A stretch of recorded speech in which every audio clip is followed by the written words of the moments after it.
Hello साथीहरू, आज हामी चटपटी बनाउन लाग्यो। त्यही भएर सबै सामान रेडी गऱ्यौँ।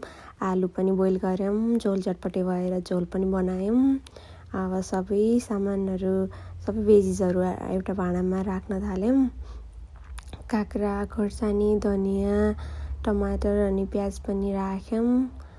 अनि 2 जनाको लागि मात्रै भएर अलि थोरै काट्यौँ। अनि त्यसपछि 2टा चाउचाउ राख्यौँ। हामीले भेज वाइ राख्यौँ। अनि त्यसपछि चाउचाउको मसलाहरू पनि हाल्यौँ। बोइल गरेको आलु थियो अनि त्यो पनि राख्यौँ। हामीहरूसँग चाहिँ चना नभएर चना थिएन, तर हामीसँग बदाम थियो अनि त्यो बदाम राख्यौँ। अनि त्यसपछि चटपटी मसला पनि हाल्यौँ। अनि त्यसपछि त्यो तिमुरको छोप पनि राख्ने, त्यसले मिठो हुन्छ चटपटी चाहिँ। अनि त्यसपछि स्वादअनुसार नुन राख्ने। अनि खोर्सानी पनि, धुलो खोर्सानी पनि राख्ने, आफ्नो कति पिरो खाने अनुसार। अनि त्यसपछि तोरीको तेल पनि राख्ने थोरै। अनि त्यसपछि हामीले अमिलो पनि राख्यौँ। अनि त्यसपछि भुजा राख्यौँ।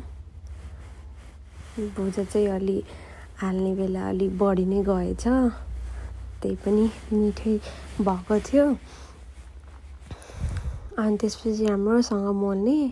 खासमा हातले मोल्दाखेरि अलि छिटो हुन्छ, तर हामीले त्यो युज गरेको भएर अलि टाइम लागेको हो।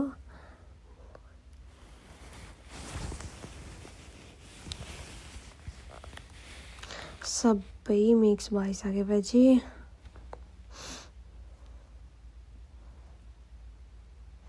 राम्रोसँग मोल्नुपर्छ।